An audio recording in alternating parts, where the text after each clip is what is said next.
This is a two-part video. The first part is going to explain how the building codes might impact your project when building a straight set of stairs. And in the second part, how those measurements might not be as accurate as you think they are on a set of building plans.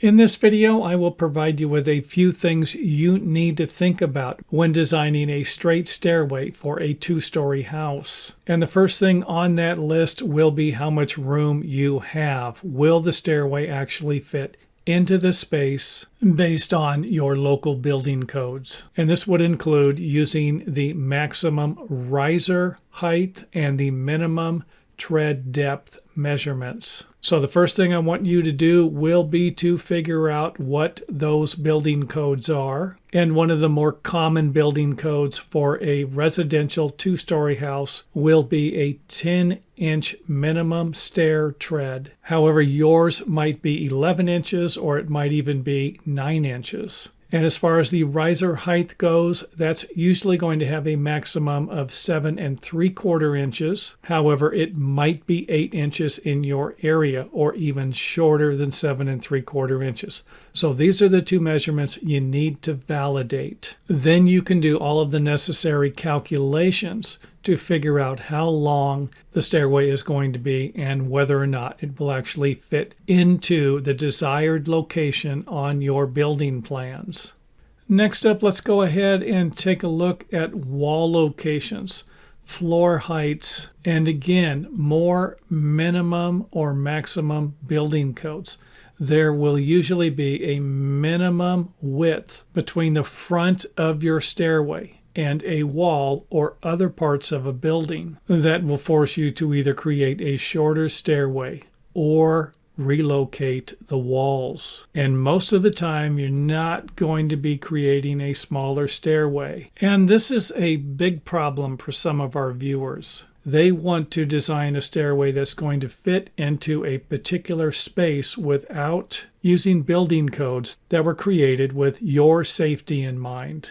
So if you have a situation where the only way you're going to be able to build a safer stairway, maybe even remodel an existing stairway to make it safer, then just keep in mind that the stairway is usually going to need to be longer. If it's a straight stairway, you can always turn it by putting some winders in or a landing. However, that could create problems for the headroom or the floor space above. And I will address that issue in another video. So in the real world, not the fantasy world, if you need a longer stairway and a minimum space between the front of the stairs and the wall located on the lower level, then you might need to move the wall back further. And this could create smaller rooms on the other side here, especially in an existing house.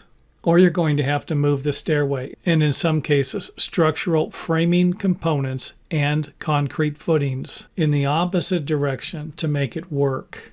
And this video would not be complete without mentioning the second floor, the upper level floor, and the stairwell, or the headroom height. There's also going to be a minimum measurement for your headroom height to prevent people who use the stairway from hitting their head on the ceiling. And this is probably the most overlooked design flaw made by do-it-yourselfers and even professionals. I can't tell you how many times I built a stairway with a headroom problem. And that's usually not where this problem ends. It's not uncommon to have a wall located over this section of the opening. And if you need to move that section of the opening back to increase the headroom height, then there's a good chance you're going to have to move this wall. And if you move this wall, you might have to move this wall. And in some cases, you will need to move the walls in the other direction. Again, this can create problems for the rooms that are either already small or cannot be shortened because of other building code requirements you might be dealing with also. Here is a problem that I had years ago and thought I would make you aware of it, and that is the fact that some times. The numbers, measurements on a set of building plans might not be accurate. And if they are not accurate, or you have a small mistake where the building designer might have rounded a number off in their favor so that the plans could pass local building code inspections. And this usually happens when the architect doesn't have enough room to make the stairway longer and instead wants to remove one step so that it will fit into their particular design. And this usually will create problems that will need to be addressed during the design phase and not the construction phase. So pay attention. And let's go ahead and walk you through an example of one of these problems, where we're going to figure out the total rise so that we can figure out the individual riser height. And we can do that by adding up a few numbers. For example, to find the wall height, all we need to do is add the lower framing plate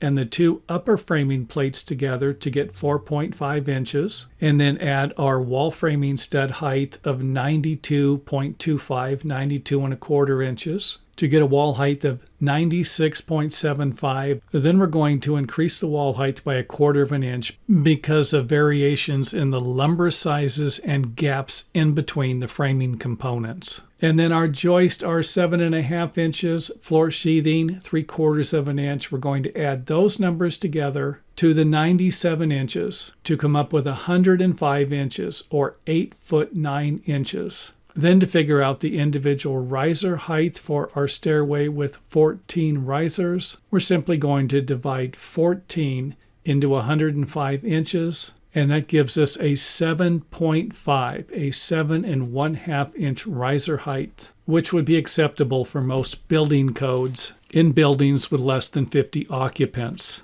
But if the minimum riser measurement is 8 inches, and the building designer thinks they can get away with 13 risers because when they divide 13 into 105 inches, they get 8.076 inches. And if they want to round that number off to the nearest inch, that's going to be 8 inches. And this is where the problem starts. And yes, I've had this happen to me plenty of times when I was building stairs for large tract home builders who needed to make these measurements work even when they didn't. Now, for those of you who understand enough about math, can figure out that if we multiply 0.076 times 13, we're going to end up with 0.98, or almost 1 inch. However, whether or not that would be a problem or not, I will leave it up to you. I just wanted to make you aware of it as a home builder, contractor, or someone who's going to be assembling the stairs for measurements that are on the plans, suggesting that the individual risers are too close to the maximum rise required by your local building codes.